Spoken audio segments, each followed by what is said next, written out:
Hello, and welcome to the Southcoast Artist Index, where artists, performers, and writers, as well as curators, directors, and supporters, anyone with ties to the creative community, drops by to introduce themselves to you.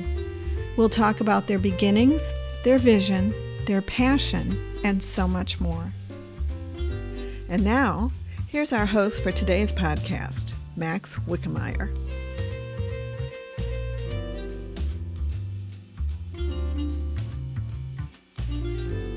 Good morning.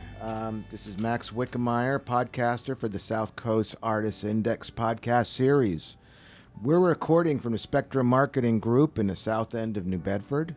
And today, I will introduce Grace Statwick. Welcome, Grace. Hi. Hello to everyone listening, and thank you so much for inviting me on the show. Thank you.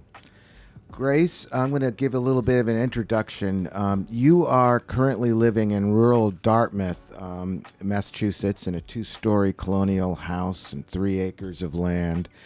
And you would think that having been settling in there, you're content and ready to just sort of be mellow. But instead, I think that you certainly accomplished amazing things in the 30-plus years of your existence on Earth. But I have a sense that you're not totally content, and you're really ready for another role at this, a second experience in art. Sure. And what is fascinating to me, one of the fascinating things about meeting you and learning about your art and your stories is that not only you're getting started in your journey as an artist, and what we'll do is learn the stories, experiences, very limited from your production, artistic production, and for me, your experiences and places. You immerse yourself in the places you go to, and you immerse yourselves in art and community action as well.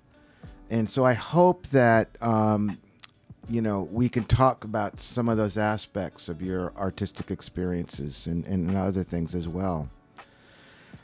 So as a beginning, I want to introduce that your website is creatively put together. It's rich with artistic production, and let's talk about that after. I'm jumping around.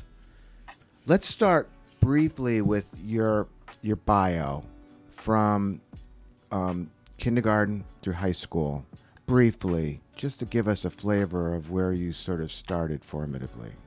Sure. To introduce myself, again, my name is Grace Statwick, and I'm currently a self-employed, full-time, multidisciplinary public artist.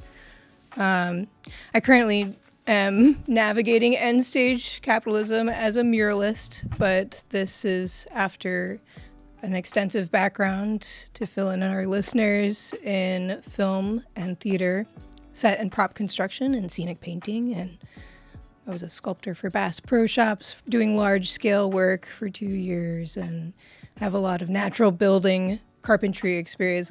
So that all came kind of because of my childhood. My dad was very artistic, and I remember him entering Watercolor USA contests when I was a kid. We learned to do clay pottery and just all this different stuff. But we were pretty nomadic. I had a very nomadic childhood.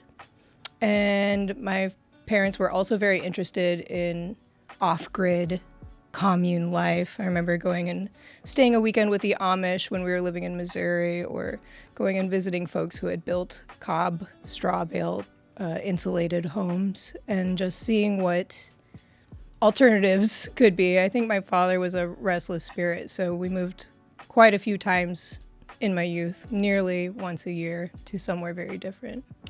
Now, some of the places, thank you, some of the places that we've talked about include Chester, Virginia, Los Angeles, Utah, Missouri, Korea, Nantucket. Are there other places have you gone to that sort of settled in for a little while? Or Definitely. I would say my college experience at Vassar in the Hudson Valley of New York and Poughkeepsie was a pretty formative time for me, and learning all the botany and going on lots of field trips and just really engaging with that landscape. I would also say Vermont has a significant place in my heart, again, from some film projects, and a couple of others. But yeah, let's start there. Vassar, was that an easy place for you to find yourself in, or was it a little difficult? I suppose it was a big transition for me coming from, I did end up doing all of my high school years and most of my elementary years in Springfield, Missouri. So that's not where I was born, not really where I spent my first 5 years, but that is where I guess I was raised, and that was a culture shock coming from the Midwest to basically the Northeast. Yeah. Now, what did you learn at Vassar? What was your studies?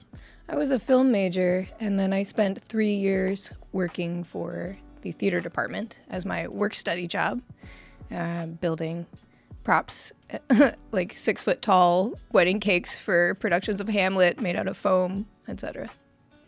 And you were also involved with some community activism or campus activism? Sure. My last 2 years at Vassar, I lived in a 20-person vegan co-op on campus, right next to main building and the Center for Drama and Film. So it was very convenient for me, but also you had to apply. It was a all upperclassmen cohort of folks who wanted to be cooking and cleaning for themselves off of the meal plan and grocery shopping collectively. We had 5 meals that we cooked in rotation every weeknight, and I would say it was a lifestyle activism community. It drew a lot of people who were very politically motivated, and feminists and environmentalists and the vegans, etc.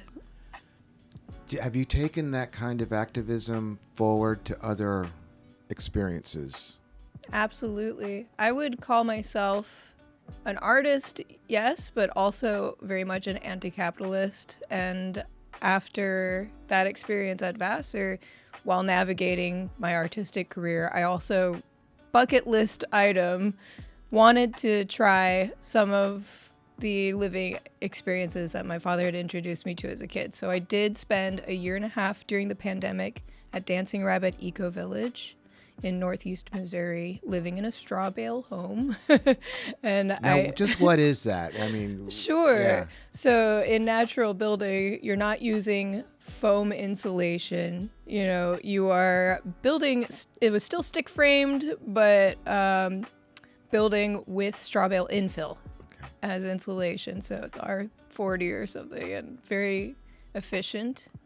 Was it stucco on the outside? It was earth and plaster, which works admittedly better in Moab, Utah than in Missouri or Virginia, where I've also seen it done. Absolutely. Yeah. It's drier. Yes. So you run a dehumidifier off of the solar panel array on the roof, and it kind of works itself out. Okay. From there, doing the straw-built houses.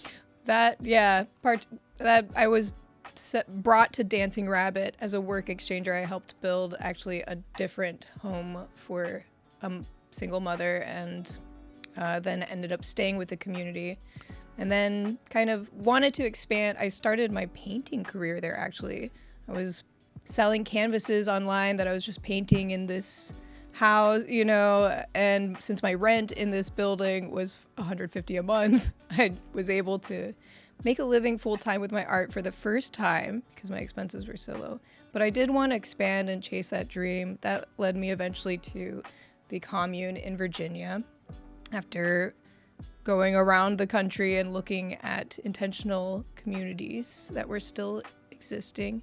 Twin Oaks is the longest running one, but I lasted 4 months there. I lived the artistic life I wanted to. I needed a different structure. Okay. And to be closer to society, honestly, yes. Well, right. I mean, can you describe some of the living practices in the community that were Sure. different or unique? Yeah, every intentional community is different based on the makeup of the people, but there are general similarities. The first being an eco-village. Dancing Rabbit was not income sharing. You were responsible for your own income. You could rent houses that other rabbits had left or built, or you could eventually become a member and build your own. But that being said, there were a lot of co-op structures internally. So for about 60, 70 people, there were 3 or 4 kitchen co-ops that you could join. And again, cooking in rotation with your neighbors. And then there were song circles and swimming in the pond. And there's a dairy co-op where people take care of the cows and goats and they make cheese. So Was money shared? There's a lot of resource sharing, but not necessarily money. I mean, Was there money gathering? I remember were people earning money. people were earning money. A lot of folks had retired, sold their home, and then moved to Dancing Rabbit. That was a significant portion of the population. But then there were others who were working online or others who were working in town, folks who would bring in like massage clients, etc. But it was hard for me to find consistent income. The painting thing kind of happened by chance, and I started to really make a go of it. What were you painting at that time? I was doing a lot of skyscapes and then these fantasy portal paintings, very sci-fi inspired. And then I did a series of cat paintings that really blew up, black cat paintings. And so I made those into stickers and prints for the first time and started really doing events, tabling in town, 45 minutes away. Yeah. Okay. All right. Awesome. Now, there's so many different things I want to talk about, and I don't know where to, because one of the things I want to talk about, I guess, is you're dealing with the balance between art and making money. Yes. And we hear struggles about this and how there's different approaches in dealing with it. And it sounds like really early on in your career, if you will, professional, creative, they're intermixed. That you were working it out and working it really on the side of art. That's my sense anyway. Plus lifestyle. So you were seeking culture did that support the artistic at the time, or was it separate, have the social experience, and then, how did that work in terms of... I think it was a lot of refining my idea and definition of success. And honestly, give me some details on that. Sure.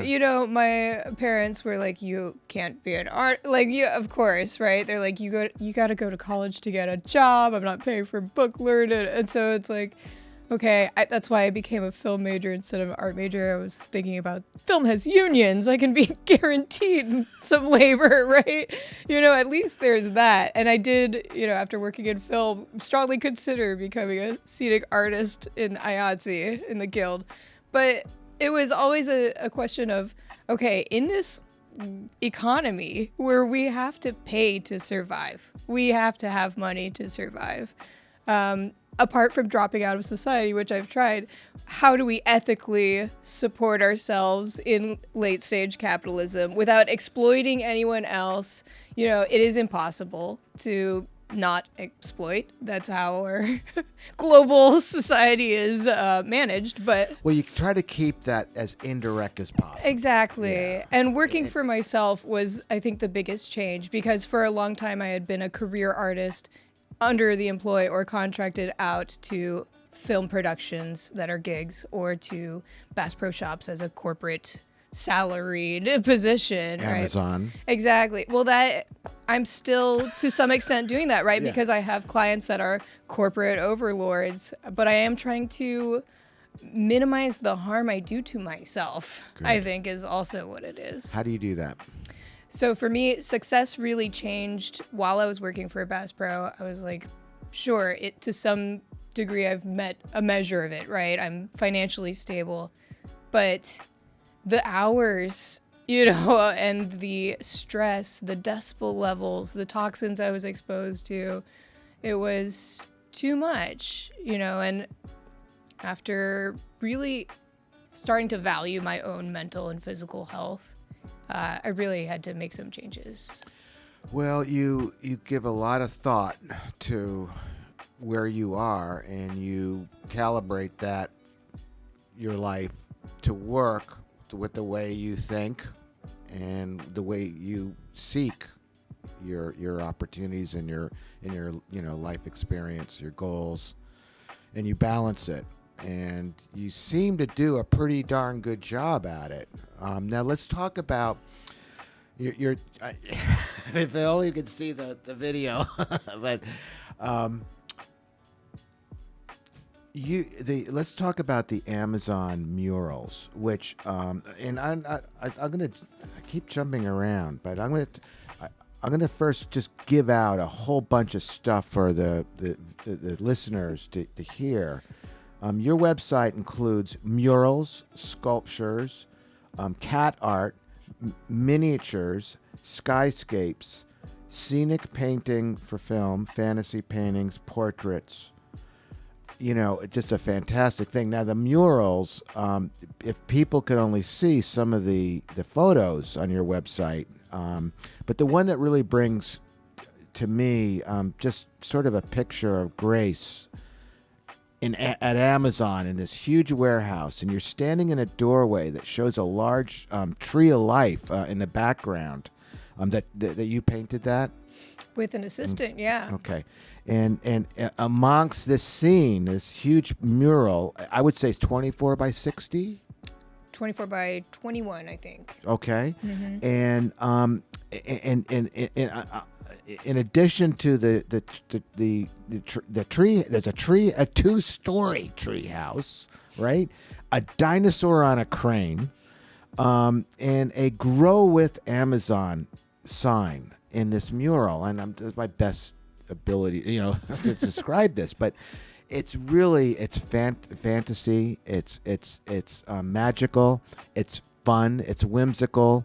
The whole scene is. If I were a new Amazon employee, and if I were to walk in there, I'd be, wow, this is really this got to be a cool place to look like that. What were the reactions of the employees when they saw the work that you produced?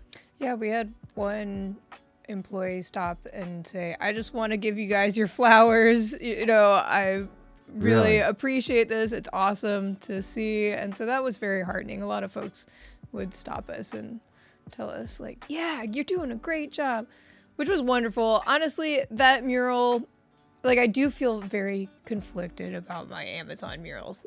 That one in particular, the Amazon HR manager requested that I use AI to start the design. And so even though many of the elements are parts that I added, I have always felt kind of gross about that. And I think the generative AI conversation is a really huge one for artists right now. Yes. And I am trying to be malleable in my response. Mm-hmm. But considering my environmentalist background of trying to reduce my carbon footprint, Mm-hmm.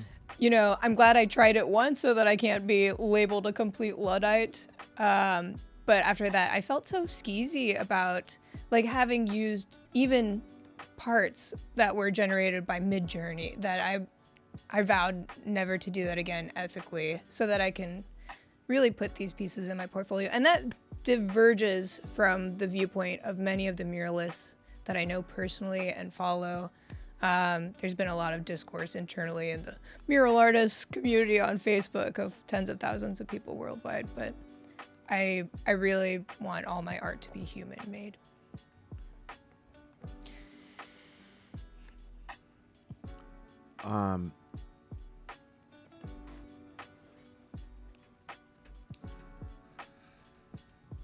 Yeah, it's something that I've been thinking a lot about, right, is the role and responsibility that artists have. And everyone I've talked to has been like, you know what, get that bag. Like, yes, I am proud of this accomplishment of having painted now 4 large-scale murals for different Amazons. I want to continue to work with Amazon. But it's on your own terms. But it's, yes, I'm never going to use generative AI to design any part of a mock-up ever again. Was the AI aspect the deal breaker, if you will, or was it other aspects of Amazon Corporation? I mean, it's that as well. I try to. Was it the AI the thing that?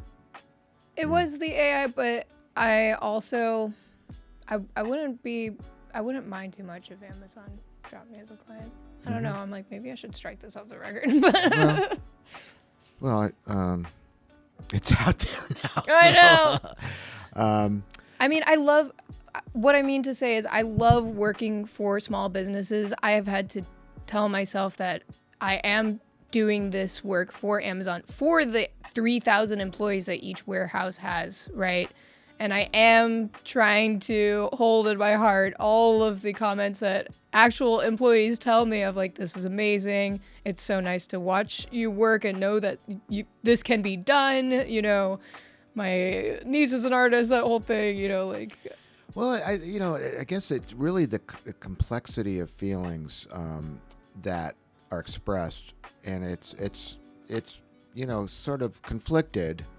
In the sense that, you want to do your work, you want to get paid, but it has to be done on an ethical basis, and you have a real strong sense of that. So I guess that's really what I want to sort of emphasize for the conversation, and it's part of all what you do. So let's talk in terms of I found the cat paintings once I went back in again really fascinating. The black cats. Is that the one I met? Yes. Okay. What's the cat's name? I have 2 black cats. One is Miette and one is Munji. I've had many black cats through my life. I mean, the personalities you get in those paintings are really wonderful. And, it's just what... I think I know what the void is, but what is your interpretation of the void? A void, I guess it's internet slang of just a black cat that's sitting in a corner and all you see is a black puddle with 2 eyes in it. I joked that, I started that series because I love black cats, but also because they're so easy to paint. It's just a black outline and then 2 eyes. But you can get so much expression with those 2 eyes. And that's the thing, like, my personal art varies from my corporate art, like, in significant ways. I think my sense of cuteness and whimsy is a little bit more palatable, right? And that's why it attracts so many sticker buyers for these black cats. More palatable for your own stuff than corporate? Yeah, because then I also have personal art, like the miniatures that are very, like, deep and intimate and kind of more grown up. They deal with nostalgia and memory. Well, thank you so much for, bringing that up, the miniatures, because we didn't talk about that before, and I want to hear more about the miniatures. They're fascinating. They're little viewpoints, a little sculptor view. Tell me more about the miniatures. Sure. I find miniatures fascinating. They're a special interest, probably. People who are into miniatures go deep. And I guess it started for me in College, I audited a set design course, and we had to build a 1/64 scale theater and build tiny sets inside of it, lit, with different colored gels, and we'd have to tell the class our interpretation of the text of this play looks like this. For some reason, that was so eye-opening to me, the idea that you could just create a space and it would fit on a table, right? Especially while I was building full-scale, 1-to-1 scale sets. I was like, man, you can build a wall in 8 hours, or you could build a tiny wall in 2 cuts, like with a blade. So they are 1/12 scale, like dollhouse sized, lit miniature sets that I would build out of whatever materials felt right in that scale. And the first one, was just a box where you could look in a window, and I put a light on a rail so that you could turn this handle and the shadows in the room would move.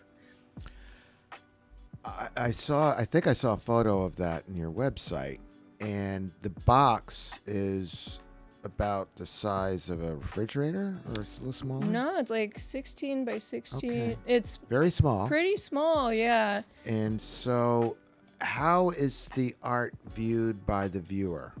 You have to approach it on a plinth and look through a 1-inch by 2-inch window. So your eye then lands at 5 feet above eye level in scale, and all of a sudden you are tiny. Are the miniatures done for movie sets? I did actually in LA work briefly on a stop motion animation. That's the Santa elephant one? I mean, Santa egg one? Or no, this was a project called Henrietta Bulkowski. I think the director was just funding it by herself. And so in her backyard, she would have all these tables set up, and we'd make all these tiny props for what then went on to be her 17-minute film. Are miniatures normally made for sets? I have no knowledge of The this. film industry is really shifting, but they used to be used all the time, right? For large scene, Sure. Exterior flyover scenes. Yeah. I would love to do that, honestly. That is a dream job. But for now, miniatures, I've only sold a couple. They're not profitable. They don't fund my life. And so for me, they really are a hobby, but it's my favorite medium. Really, it's what's interesting about it is the thing on the outside isn't interesting. Mm-hmm. So somehow you have to attract the viewer to the unattractive area to be interested in the thing you're looking at. Yeah, and it's tricky. I know. I've tried to kind of moved away from that model to more open frames because Okay. I am realizing people see a box in the corner. They don't realize, I started drawing first, look here on the boxes. And then I'm like, okay, we need a different approach. But it started out for me as being, your eye turning into a camera. I would cut these slits in the box. So you would have to tilt up or pan left and right and really see this tiny world from a specific angle. It's sort of like the slit test or in quantum physics or something. It's are the light waves waves or particles? Yeah, I just think that you're going at different areas of art. That's in this line of sight view idea.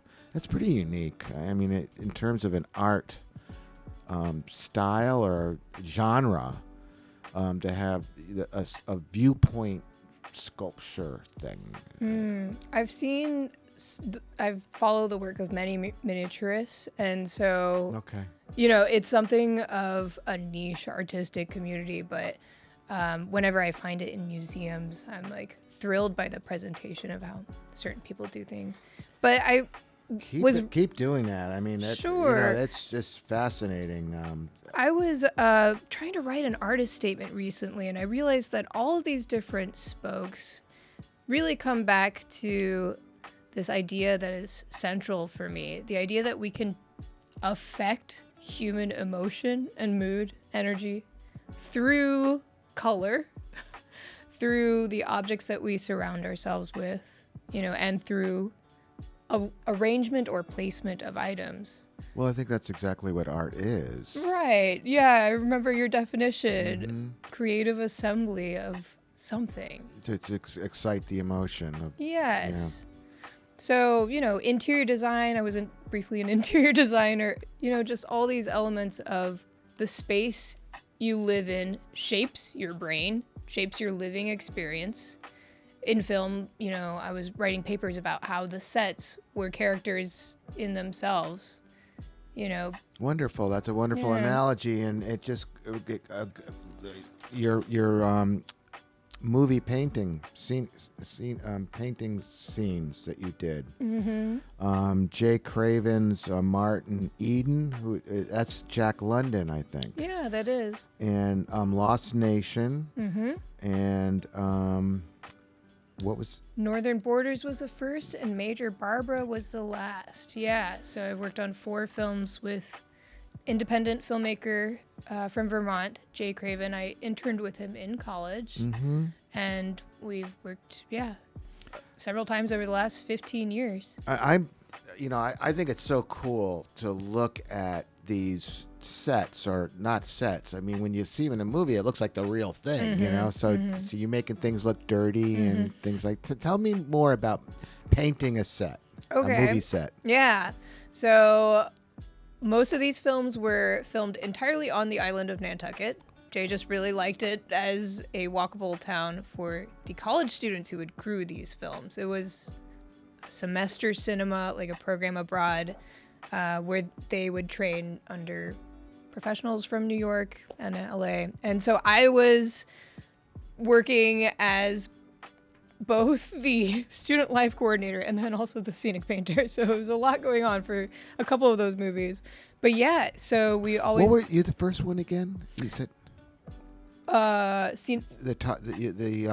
responsibilities or roles. Oh, yeah. You said 2 roles. Yeah, I was the student life coordinator or residential life coordinator for up to 36 students who were spending a semester on Nantucket and partially in Vermont. Got it. Working on these movies. Yeah, as like a semester abroad.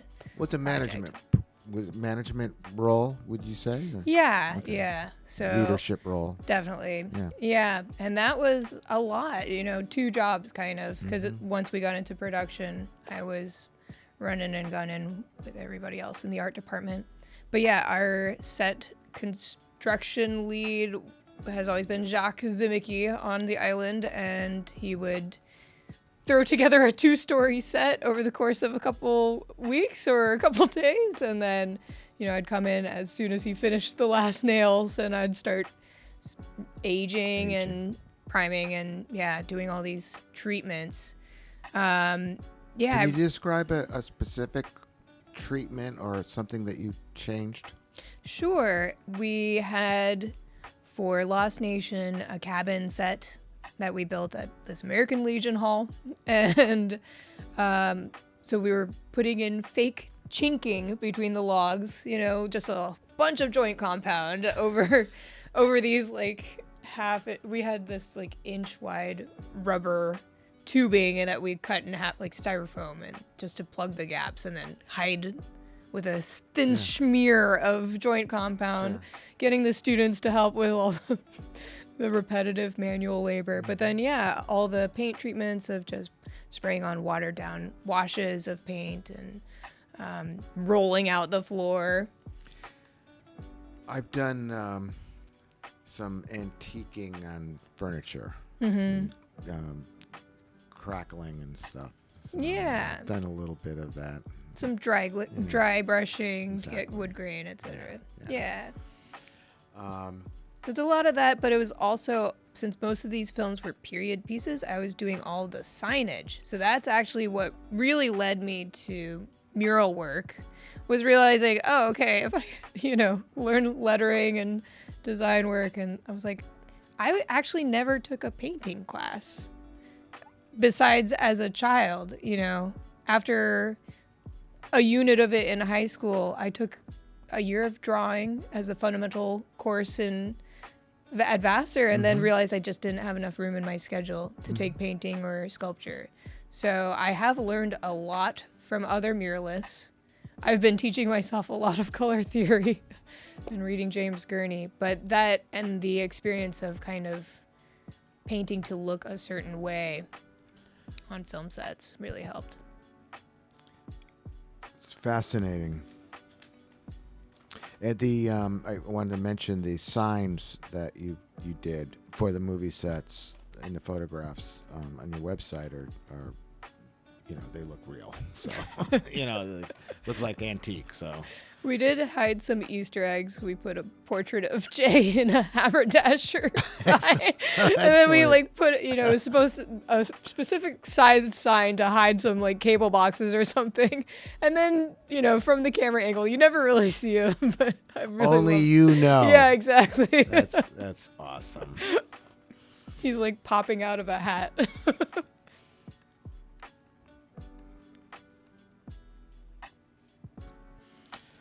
The cat art is not for sale anymore on your website?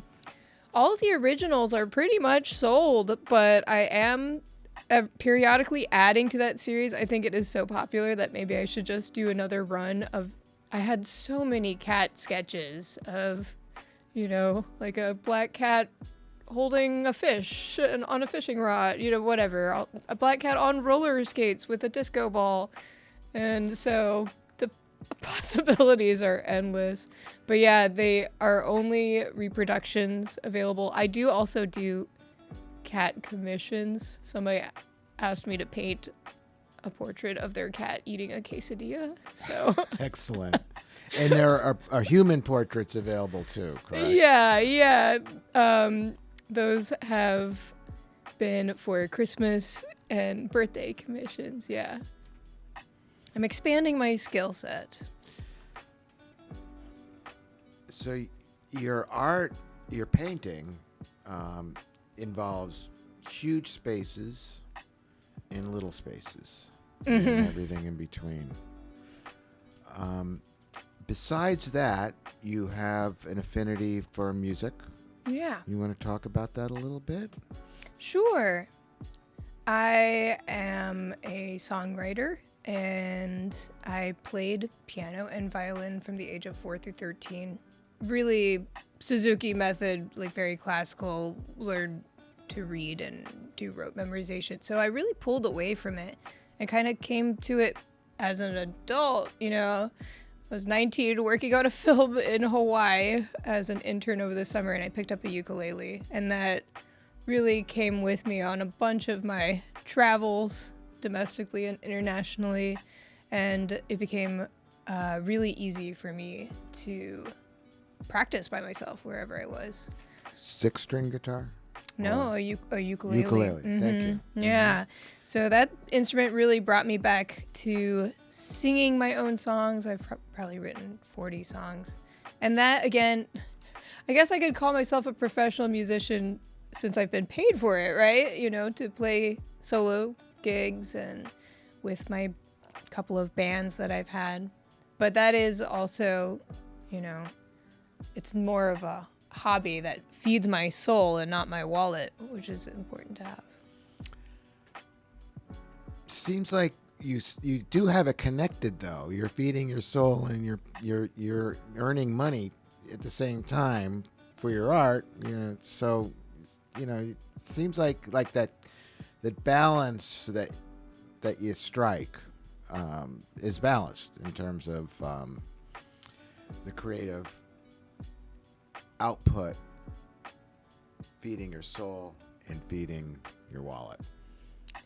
Thank you. It's taken a long time to achieve stability. I think I also would not be feeling as stable had I not a lot of privileges of renting this beautiful house, and having a stable home life. Mm-hmm, so, but yeah, I've taken great pains to develop networks, safety networks of people that support. Yes, networks of support everywhere that I go, and I think that has led to some resilience. Hopefully. Well, we'll only know for ourselves eventually. right? I suppose so. You seem to be on the right track for that.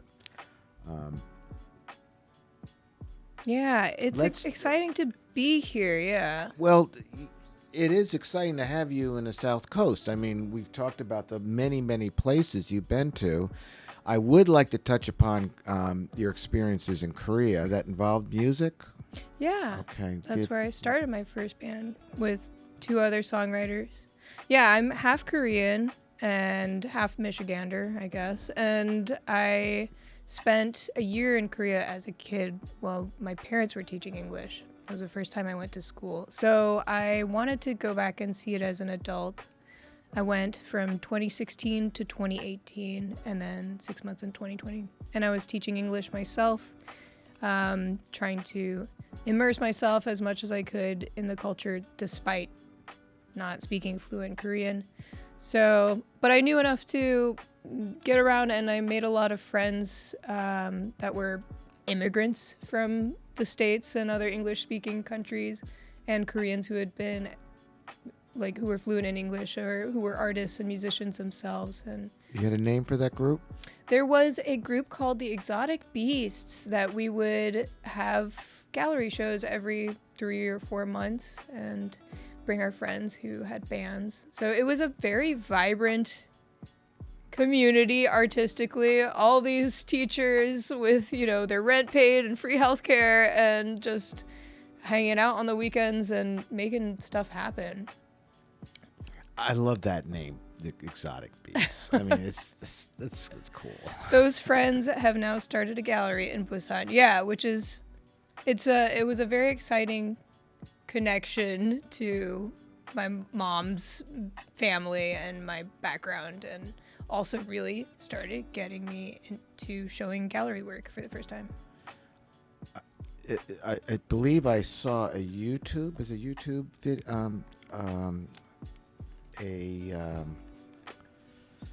a video of the movie, or is it a song? The music video? Music video. Mm-hmm. Tell me about that plot and the story and some of the scenes of that. It's fascinating video. Yeah, I was tangentially related to these characters. There was a guy who directed, and he is responsible for most of the story. But this music video was for a Korean band called Band 88. The song is called Twilight Zone, and I acted as the lead. And I also created all the costumes and, the artwork for the story. The story being that I'm like an alien who has traveled from another world where resources are scarce, but when I land on Earth, I have amnesia and eventually kill my husband who has been following me. Unfortunate story, but yes, not to spoil anything. It's a good video, and you have all those details, and they're just as detailed in the video, and it's professionally crafted, I think. So kudos on that. Yeah, piece. that was fun. Yeah. Well, fun is, I think, an important aspect of life. Definitely. Think a lot about work versus play. Yeah, and there's a playfulness in a lot of your art and your website. I think that there's a number of references to having fun and a magical experience, and it sets wonderful mood. Tell me about what you're doing currently in the South Coast artistically. Yeah, I am trying to maintain my mural practice. I like to consider it a professional practice, a service. So I am still marketing and booking clients that are either homeowners who are renovating, redecorating, or welcoming a new baby, and people who own small businesses that are looking to expand or open new businesses. So that is a big part of what I'm doing artistically. for myself personally, unpaid projects at the moment, I am trying to move into more 3D public work.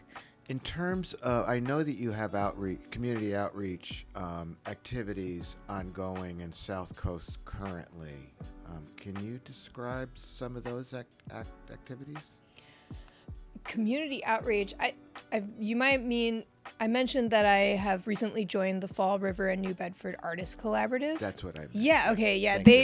As a group, they really just started up this winter. Very luckily, I had just moved here this winter, so when things started thawing out, we started meeting and doing photo walks and studio nights, and it's been a really lovely group of people. I was so happy to finally make friends and meet people in person here after a very frigid winter, right? Where, none of us were allowed to leave the house for a bit. And so it's been lovely to make friends who are interested in the same things and very supportive. And so through that, I've kind of gotten in the loop with multiple community events. So I think as a group, we're doing the July AHA night. We're doing a little something at the Star Store and just, trying to be plugged in.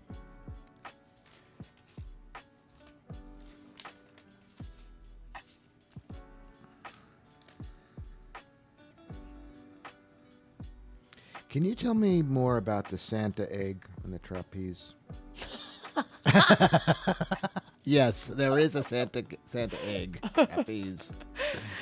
So, well, I just moved from Richmond, Virginia. That's where I was for 3 years after pivoting from the commune in Virginia.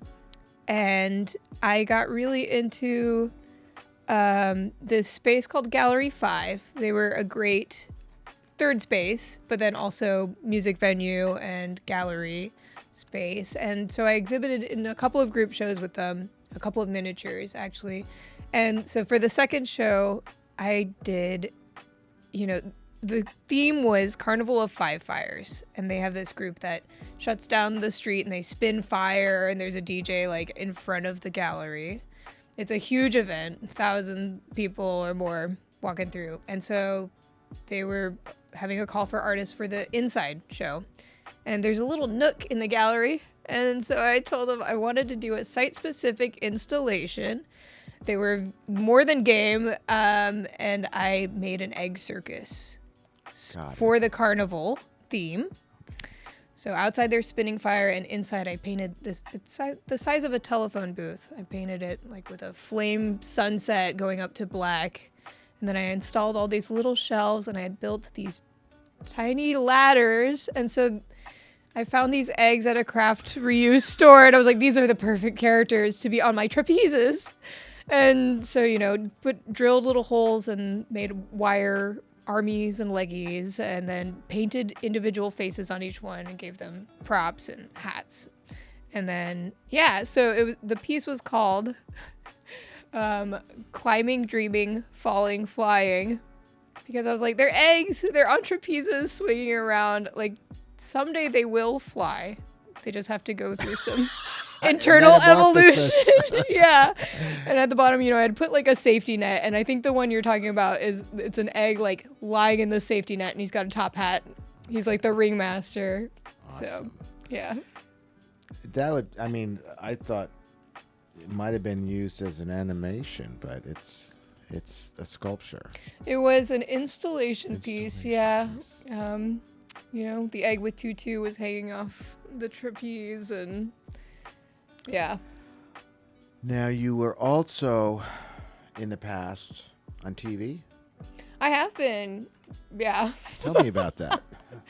So right after graduating with my film degree, I took a 2-week road trip with my sister from New York to LA, and we, she went back home, but I ended up interning with some other Vassar grads for the summer, building some sets at a studio. And then I spent 6 months in LA total. So really, I think it's funny that, it makes the list of places I have been, but I can say that I have lived there. in 6 in months. Echo Park. Yeah. you earned it. Yeah. Yeah. My car broke down on the 405. So then I had to stop working in film and found a job at a fancy macaron counter in downtown.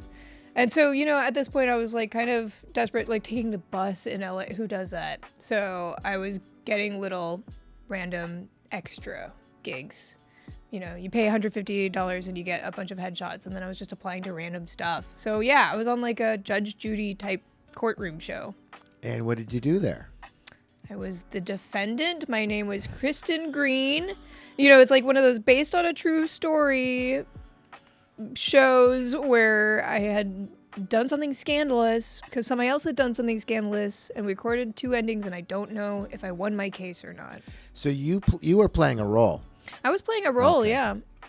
They had us all improvise around a big circle. That was the audition. 20 people standing in a circle, and they're like, okay, you are mad at her because she owes you $300 and go. And you have to just be like, Your Honor. And you don't know if you were ever on TV?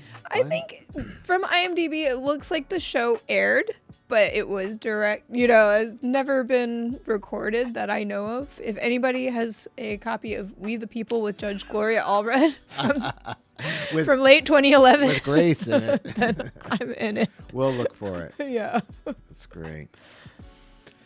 Well, let's turn it to really an open section of the podcast and sort of lead to your reflections, thoughts, questions, feedback, opportunities, thankfulness, appreciation for, goals, projects.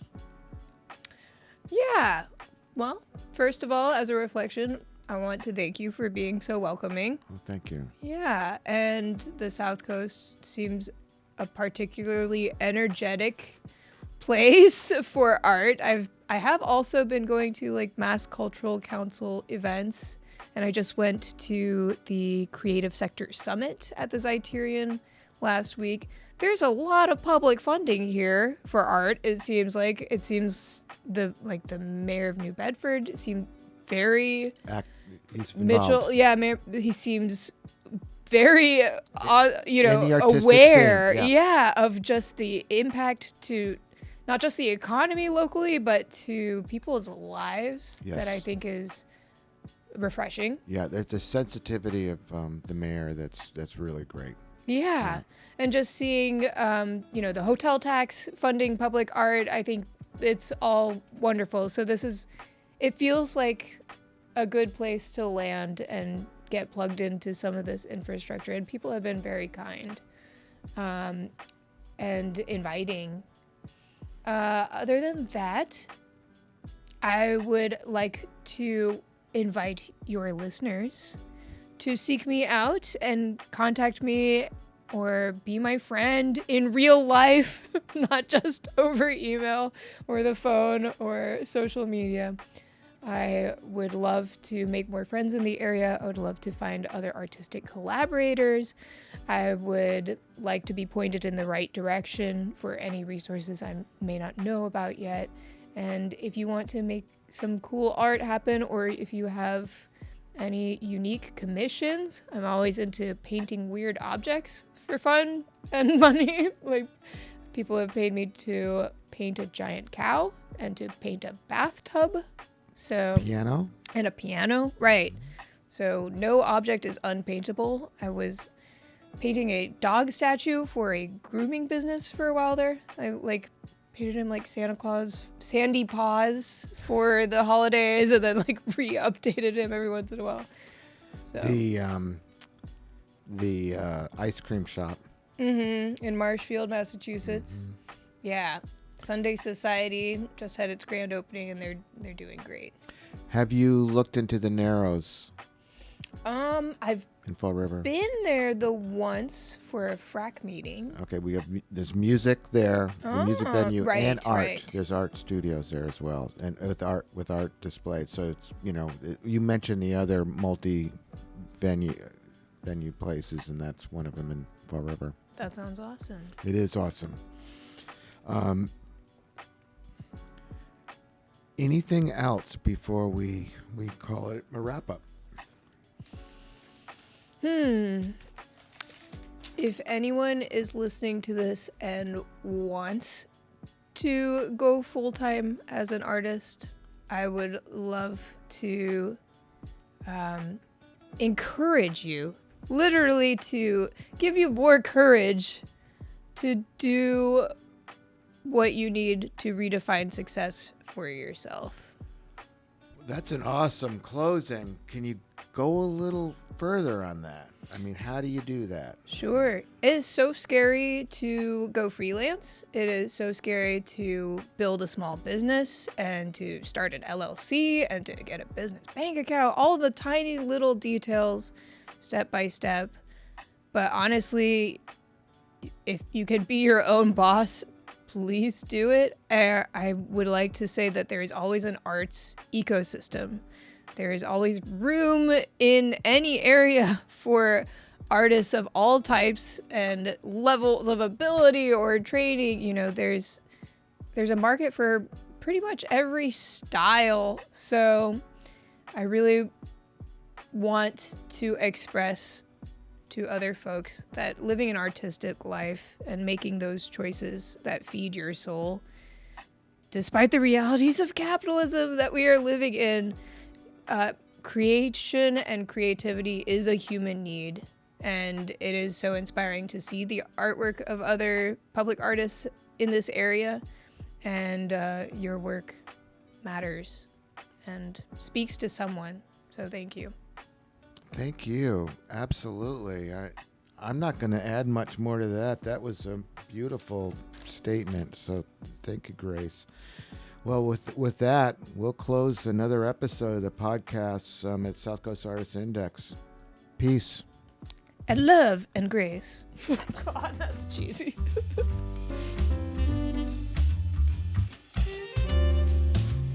Thanks for listening to the Southcoast Artists Index podcast. For more information, please visit theartistindex.com.